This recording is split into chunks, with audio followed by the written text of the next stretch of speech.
Most of us look more like we're working 80-hour weeks, just trying to keep the hamster wheel going. Our financials are an absolute mess. You know what you want to be doing or should be doing, but you have absolutely no energy to be able to do it, and you have no time to be able to do it. All of your profit is tied up in inventory or other people. You don't have enough cash flow to hire good talent, so you throw money at consultants and agencies and outsourcers trying to grow, and nothing seems to work. And every time Ryan Daniel Moran says vision or build an audience or TikTok shop, I want to punch a baby. Does this feel familiar to any of your businesses? This is the reality of most of them. So how do we get out of this? Well, what needs to happen in order for my business to be ready to scale? What needs to be in place? When am I actually in a position that I can grow? Someone asked last night, when is it the right time to raise capital? How would you use capital? When's the right time to start hiring somebody? How do I know how to value my business? If I want to think about enterprise value, what do I need to be focused on? So we created these 8 checkpoints. So the owner's model is this idea that the owner of the business can sit in the visionary seat and recruit the relationships that are needed in order to support the business. Now, we talked about this morning, but how many of you feel more like a person after 36 hours of just being around people who genuinely want you to win? Do you feel that? Do you feel a little bit more empowered? Do you feel a little bit more expansive? Do you feel a little bit more like you can cast from a place of vision rather than a place from scarcity? Yeah, that's what it looks like to feel supported. That's what it looks like to be in a room of people who genuinely have your back and want you to win. And we all live in front of laptops and screens, and it's terrible, and this is what we thought we wanted when we signed up for some business that allowed us to work from our pajamas. Turns out it's awful. Being plugged into community with people that are genuinely on the same team and going somewhere, that feels like freedom. So I want to introduce you to the Owner's Model 2.0 because as we started teaching this, we started to realize this is great in theory, but until a certain point, you just need somebody to come in and do it for you. So we all signed up for this idea of freedom, which we thought sounded like creating from a place of abundance with people that we like doing work with.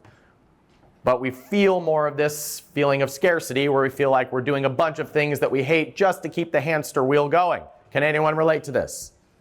Yes. And once you're at 7 figures, there's a different level of that. There's more to manage, there's more to handle, there's more on your back, there's more pressure, you're afraid that you're going to lose, and all of a sudden this thing that was supposed to give you freedom feels a lot more like enslavement. So our goal is to try to help entrepreneurs create more of that freedom so they can build from an expanding vision. So in order to get off that hamster wheel, the focus needs to go from cash flow to enterprise value. If you are flipping a house, you don't put a bunch of work into the house so that you can change the rent from $1,000 a month to $1,500 a month. That is not a good ROI. If you are redoing a house, you're putting a certain amount of effort in, knowing that it's going to have a different equity value so that you can sell it at a significant profit. But in our businesses, we often take the other mindset, where we think about keeping money on the sidelines, doing everything ourselves, fixing up the house and fixing the toilets ourselves so that we can save money in order to protect cash flow because we're not thinking about enterprise value. Can anyone relate to this? All of you are lying. Everyone has done this at a certain point in their career, especially when you're right at about 7 figures. I had a friend and a mentor say once that 7-figure businesses are the worst businesses because you need to be able to afford high quality talent and you can't afford high quality talent. So you're stuck in this hamster wheel of what the heck do I do? How do I get out of this hamster wheel? Now yesterday, we saw this beautiful, perfect case study. Right? We heard from Tara and she gave us the 5-step plan to hundreds of millions of dollars, cast a compelling vision, launch to a small audience, get 1 customer acquisition channel dialed in.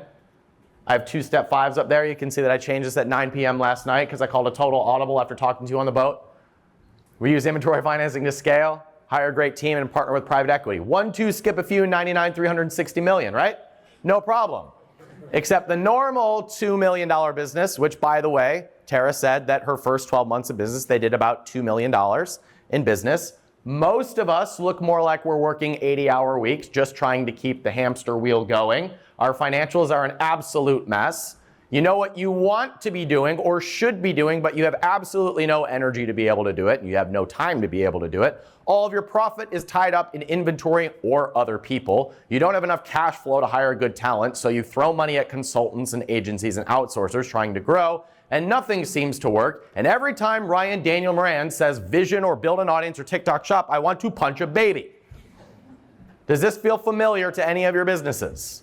This is the reality of most of them. So how do we get out of this? Well, what needs to happen in order for my business to be ready to scale? What needs to be in place? When am I actually in a position that I can grow? Someone asked last night, when is it the right time to raise capital? How would you use capital? When's the right time to start hiring somebody? How do I know how to value my business? If I want to think about enterprise value, what do I need to be focused on? So we created these 8 checkpoints.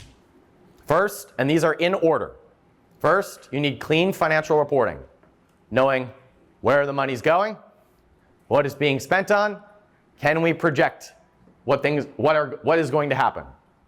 Second, if you're in e-commerce, it is inventory financing. We will talk about why that is such an early lever to pull. This was a big conversation last night. Supply chain management, can you keep stock of the thing that you sell? Do you have a predictable customer acquisition channel that you are excelling at? Do you have a process for launching new products? Do you have quality, call it customer service, review getting systems, testimonial processes, however you are servicing customers? Do you have a roadmap for the next products that you want to launch? And do you have then a 3-year written vision? Now, how many of you ever tried to write a vision from a place in which you are scared to death and tight on cash? And it feels awful to try and write from that place. Jamal, you're laughing. Yes, all of you, right? But when you are actually in a place of expansion, how does it feel to write a vision about how things are going to look 3 years from now? It feels awesome. This is what I want to create. This is what I want to bring to the world. And oftentimes we are stuck on this 7-figure hamster wheel working 80-hour weeks. And then we're like, I need a vision of where I'm going. And then you never read it again because you wrote it from a scarce place anyway, and you hated the business that you wrote about when you wrote about it. So this is our process. These eight things. This is when we as a fund know that a business is ready to take on capital. Like, we'll consider funding a business when they have these 8 things. And by the way, this was born out of a lot of mistakes. Oh, we probably shouldn't fund that business that doesn't have this piece dialed in. Let's not make that mistake again. We spent 3 months developing a process for this business because they couldn't grow without this. Maybe next time we should help them just do that before we give them capital to grow. So once you have this in place, now you're in a position to be able to scale. You're in a position to raise capital. Or if you want to exit your business, getting these things in place will make you more valuable. So we break these into 2 categories. We call them freedom levers and growth levers. Freedom levers are the things that you are probably doing that you should not be doing because they are a low ROI on your time. You're holding on to them probably because you're trying to conserve cash. But if you brought in somebody who was dedicated to that task, they would probably do it better than you. And it's taking up a lot of your time. So it's costing you in multiple ways. It's costing you in time. It's actually costing you in ROI because the person who is not the best, you, are doing it. And number 3, there's a lot of opportunity costs because the things that you want to be doing or should be doing are not being given attention to because you're tied up in these things.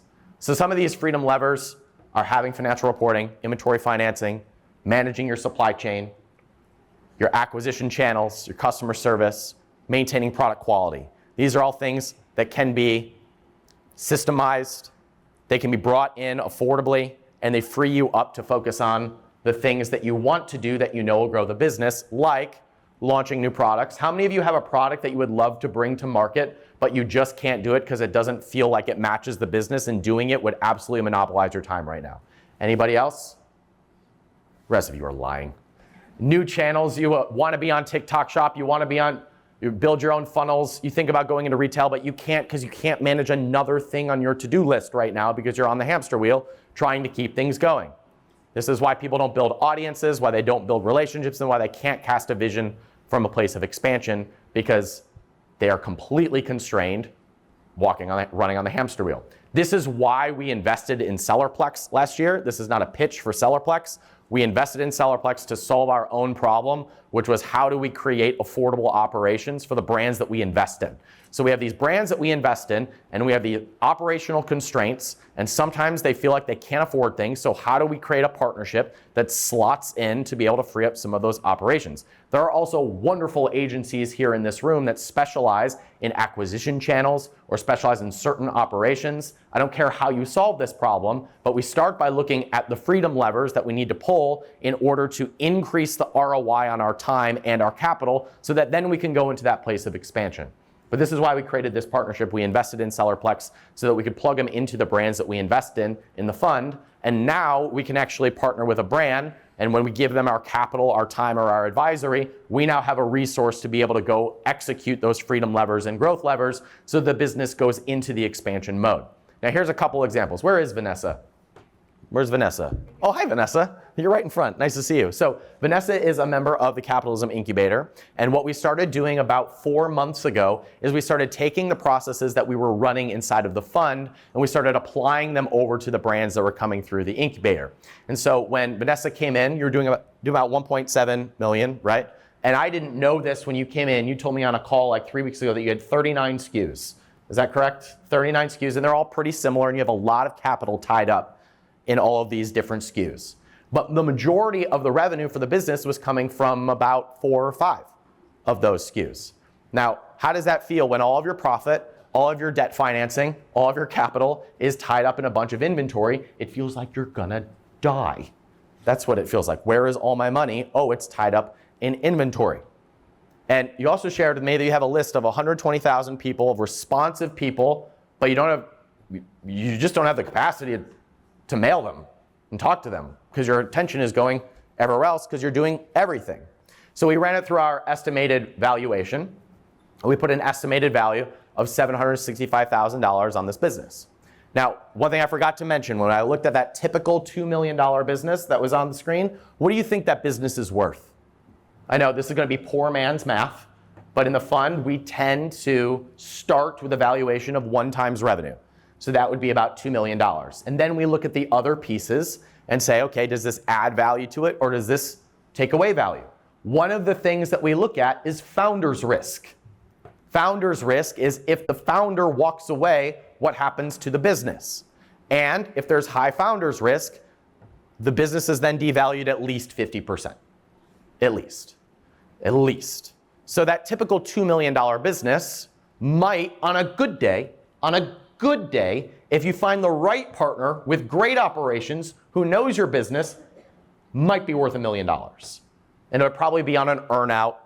It would probably be over time, but it might be worth $1 million.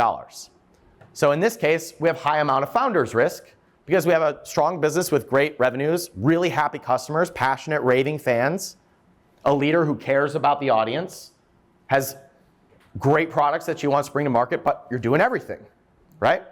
So first thing we recommended was, okay, let's reduce this number of SKUs. Let's bring this down to the few products so that all of that capital, all of those resources are freed up to be focused on a few things. Just like Logan and I talked about this morning, when we free up focus to do a few things well, things tend to grow. We tend to launch and diversify from a place of scarcity, but when we can dial into a few things that are working well, guess what? Things tend to grow. The second thing that we recommended was supply chain management. Feels super early for something like that, but Vanessa reported you're spending about 40 to 60 hours a month on supply chain management. That's between actually working with the supplier, negotiating rates, making sure that you have inventory in stock, and then thinking about it all the time. What happens? And especially when you've got a lot of SKUs, this takes up a lot of time and energy. So we estimated that offloading the supply chain management and getting proper channel support, meaning somebody who is better than the founder at pay-per-click and launch strategy, would cost about $4,000 a month. Now, to a business that is constrained in terms of capital and cash flow, that's a hire. It's a full-time person. What we do is we create a checklist of the steps that need to happen, and they happen over 6 months rather than being all at once. We don't take this entire expense up front. We take it over 6 months and allow the business to grow so that those expenses come out of profit. But I'm going to show you what happened. What this does, that once we're through this process, once all of this is implemented, based on our estimation, we'll free up about 60 hours a month. And Vanessa shared that she has a product that you've been sitting on for how long? A couple of years. And it's the product that you really want to bring to market, right? And it's the product that you know your customers want. And they'll probably rally behind, and they'll probably be excited about. It'll probably lead in the category because there's 120,000 people who are a perfect fit for this product, but all of the time and focus is tied up in what has been keeping the business constrained up to this point. But if we were able to free up, I don't know, about 60 hours a month of time and energy, would there be room for this founder to launch the product that she really believes in? Or at least pre-launch it to test it to the audience and see if there is a hungry market for it. We estimated that that product, if done well, would add about $600,000 in top-line revenue. I happen to think it would be a lot higher because we could do some really cool things with that audience and that customer list. And we estimated that if we properly manage the email list and focus on building the audience a little bit, we already have a raving fan base of 120,000 people. If that's properly managed, that would add another $600,000 to the business. Again, I think we'll do a little bit better than that. But that would give us a projected revenue of $3.2 million. So we invest $4,000 a month to free up ourselves from what we call the freedom levers, and we take our revenue from 1.7 to 3.2, at least projected. I think that it'll be a lot higher than that, but that is our projected on paper. But what does this do to our valuation? This is a much more interesting question. Where our old revenue was 1.7 million, valuation, our estimation was about 765,000. Our new projected revenue, 3.2 million. So short-term valuation, based on the increase of profits and revenue, would be about 1.8. So we've added about $1 million in valuation. But because we've reduced the founder's risk, because we don't have that detracting from the valuation anymore, then once we've implemented this process and we've launched the new products and we've matured the audience, now over about a year process, this business goes from a less than $800,000 valuation to about a $3.6 million valuation. Is that a good ROI? Yeah, I'll take it. This is building for valuation. Here's another case study. This is what we did with Jake at Integral inside of the fund. So when Jake came into the fund, his starting valuation was about $500,000. We provided debt capital in order to allow him to place bigger inventory orders. And I'll talk about why that matters here in a second. We then partnered with Sellerplex in order to plug in marketing and supply chain support. And that freed him up. Just those two things took him to a valuation today that is about $6 million on the low end, $10 million on the top end. All this did was free up Jake to be able to do the things that he wanted to do, which are things that we call the growth levers. Now, here's where it gets really exciting for me. Now Jake is in a position where he says, okay, I can breathe for a second. Now I can cast a vision for what I really want to create. And this is where he came up with the next suite of products that he wants to launch. He told us a few weeks ago that a very, very famous controversial politician is a customer. That's interesting. And has reached out about possibly being an influencer, which we thought was really weird, didn't solicit it. He just started talking about the product line that he wanted to build. And now he has all of these influencers with huge followings reaching out to him. Product isn't even ready yet. He's just been talking about it. Very, very strong chance that with this new product line, that business can have a $50 million valuation over the next couple of years. All we did was provide a little bit of capital to free up the freedom levers and then partner him with people that could allow him to execute on the things that were keeping him stuck. Now, I want to talk about financing real quick because this came up a lot last night. Once you are doing at least about $1 million in your business, if you are still using profits to fund your own inventory, you have all of your profits tied up in a very low ROI investment. So let's run the numbers here for a second. Actually, I think I have a slide about it. Hold that thought. I'll come back to it. Remind me if I don't. Here's another case study. So we invested in this brand called Optimal Carnivore at a $300,000 valuation. We provided debt financing because that's one of the immediate levers that we pull. Immediately, because we were able to stay in stock, because we were able to place bigger inventory orders, this brand went from about $30,000 a month to $80,000 a month. We then plugged in supply chain management. It's cost us about $2,000 a month in order to free up about 40 hours of the founder's time per month. Gave him breathing room. He could think again. He had 30 or 40 hours back in capacity. And then he was able to launch new products. And that brand, over the course of about 18 months, went from $30,000 a month to about $150,000 a month and growing. And we went from a valuation of about $300,000 to between $2.5 and $3 million if we were to raise today. So that's about a 10 times growth in valuation, which now if we wanted to do a capital raise to seed and invest in the next stage of growth, we could do that with much more ease than what we were doing previously when we just had a bunch of problems that needed to be solved. Now let's run the numbers on the cost versus the ROI. Inventory financing is one of the first levers that we pull in terms of what we call the freedom lever. It's a big lever to pull. Here's why. Your cost of inventory, if you're selling physical stuff, let's just say your cost of capital is going to be about 10%.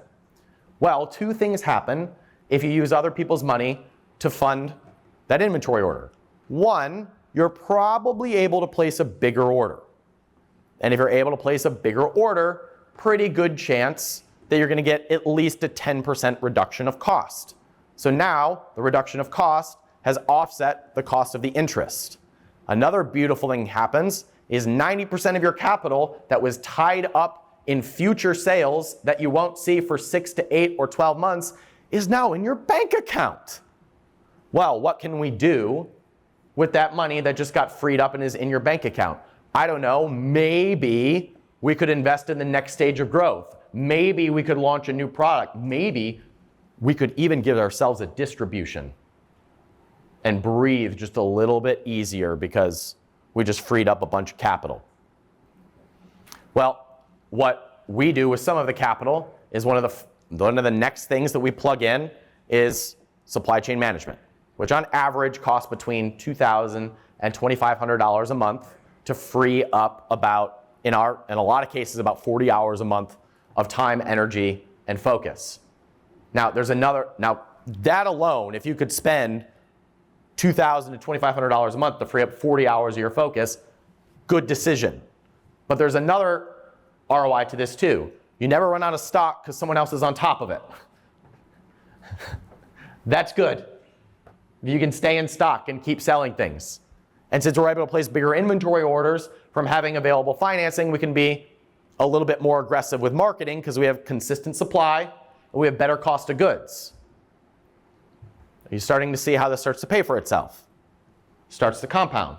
Then we bring in something like acquisition channel support. You're on Amazon, you're on TikTok Shop. It's probably not getting all of your attention, especially if you are managing everything yourself. So we bring in somebody who is dedicated to it. Or we recommend one of the agencies that we work with, and we send a lot of business to other agencies who are really, really good at what they do. And you partner with one of them, and now they're doing it better than you, and you are growing, and you are now thinking about vision again. You free up, 20 hours a month, and let's say they could do it 10% better than you. It's probably going to be more like 50 or 100% better than you, maybe even 200% better than you. But let's just say it's 10% better than you, and we see an increase in sales of 10% on a business that's doing $2 million a year. Well, guess what? Our total costs on paper look like $5,000 to $7,500 a month, but our ROI is that we've freed up 60 hours a month, and we've added at least $250,000 to the business, at least. It's probably a lot more than this because we've freed up capital to be more aggressive with acquisition, because we're being more thoughtful about how we're approaching the channel where we're taking sales, because we have people dedicated to making sure that we never run out of stock. I don't know if you know this, but if you are out of stock, you can't take sales. So if you increase all of those things, we're probably going to increase a lot more than this, but this is what it looks like in terms of cost and potential ROI if things just about stay the same. Now, here's what it actually looks like from an ROI perspective. When you are freed up from all of this time and constraints, now you can actually do the things that you want to be doing and you should be doing, like launching new products, launching the product that adds $500,000 to $1 million a year, looking at new channels like TikTok Shop. We have a case study of TikTok Shop adding $100,000 a month to one of our businesses. If you're neglecting your email list and you hand that off, you can either do that yourself because now you have time, or you partner with an agency that's going to do that and it adds 6 figures to the business. Our total costs are a few $1,000s a month, but we've added over $1 million in revenue to the business, which also adds over $1 million in valuation to the business. Now, when we are thinking about cash flow management, this is really difficult. But we're thinking about enterprise value and increasing the equity value of our company, all of a sudden we start to see how the ROI makes all the sense in the world. Here's one more case study. Nick at Sinless Snacks is beating his head against the wall at about $40,000 a month for a long time. We worked with him, launched product after product, and we just weren't making much progress. So we created a partnership with one of the biggest influencers in the food space. We then partnered with Sellerplex in order to launch on TikTok Shop. Finally cracked the $100,000 a month mark in February, 2 months ago. And finally, we're in a position to execute a product roadmap because we have predictable channels to be able to launch new products, because we have a relationship with an influencer that has a lot of distribution, and because we don't have all of the time and energy of the business being sucked into things that we could outsource for a nominal amount of money. So now this business is in a position to where if we were to do a capital raise for this, it makes a lot more sense to do so. So previously, this business was doing about $500,000 a year. 1x revenue would give it a $500,000 valuation. Founder's risk was really high, so the valuation was more like $250,000. But since we've freed things up, since we brought some capital to the table, since we're able to get ahead of the inventory orders, because we have some support in the business now, projected sales for the business look more like $2 to $2.5 million. But there's other things that contribute value to the business as well, like we've reduced founder's risk. We now have a partnership with an influencer with a really big following. It now has a roadmap of products that can be launched. And it also has a new channel where we're getting good exposure. So now, effortlessly could raise capital for a business like this at about a $2.5 million valuation. So we plugged in a few things and we're able to massively change the value of the equity of the business, the value of the business. Now, there's still cash flow constraints in all of these businesses sometimes. There are still good months and bad months. There are still good times in terms of the cash in the business or the month-to-month P&L. But in terms of equity value, there's a dramatic difference, a dramatic impact. So once again, these are the 8 points that we take someone through. And in this order, clean financials. Once there's clean financials, now we can go finance the business. Now we can actually bring debt financing. We can bring inventory financing to the table. Now we've freed up all the money that's stuck in inventory. What are we going to do with that? We're going to invest it in the supply chain. We're going to invest in increasing the customer acquisition channel performance. Now we have consistent supply chain. We have performance on an acquisition channel. Now we can think about, okay, what does it look like to launch new products? And then we can think about solidifying those products by having really good customer experiences. So they leave reviews, bring testimonials. That's going to make the channel performance go up that much more. Okay, now we've proven that out. Now we can roll out more products. Okay, now when we have this roadmap, what do we want the business to look like? Where do we want to be over 3 years? And we can run them through this process over about 6 months or so and get them back to a place of thinking about expansion. Does this make sense? How does this feel? How does this feel? You feel good about this? You start to see how the process frees you up out of the grind and that 7-figure trap that a lot of entrepreneurs get stuck in. Now, if you want us to do this for you, we do this inside of the Capitalism Incubator. You can run this process yourself, or you can go through our processes where we actually just introduce you to people that can do these things for you, which is things like, here are our favorite debt financiers, pick your favorite one and go for it. Here, now we're going to set you up with a meeting for the supply chain management part of this, and we'll guide you through this process. So if you want us to do this alongside you, we'll also run the numbers on what it looks like in terms of if you execute this plan, here's how much of an increase in valuation this will make for you.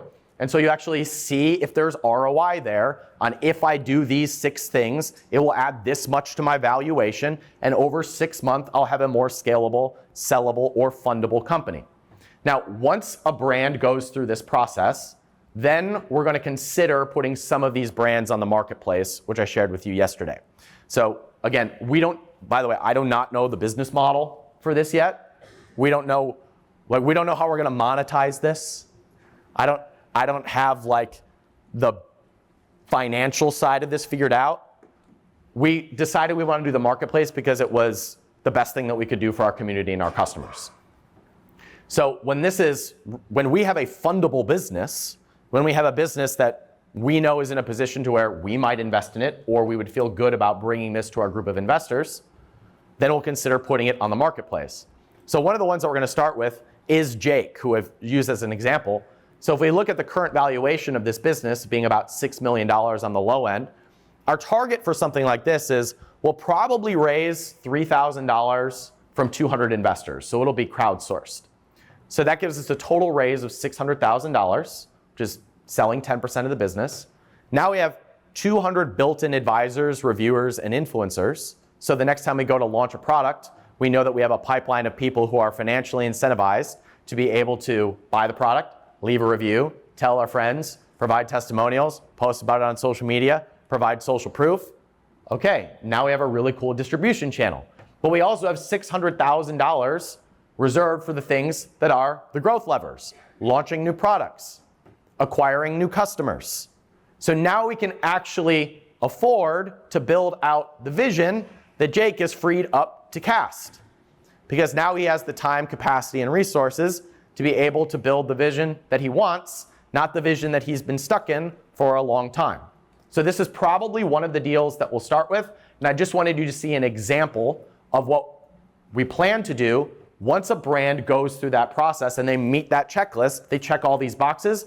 Okay, now this is in a position where it could raise capital, or it could bring on talent, or it could even exit if they wanted to.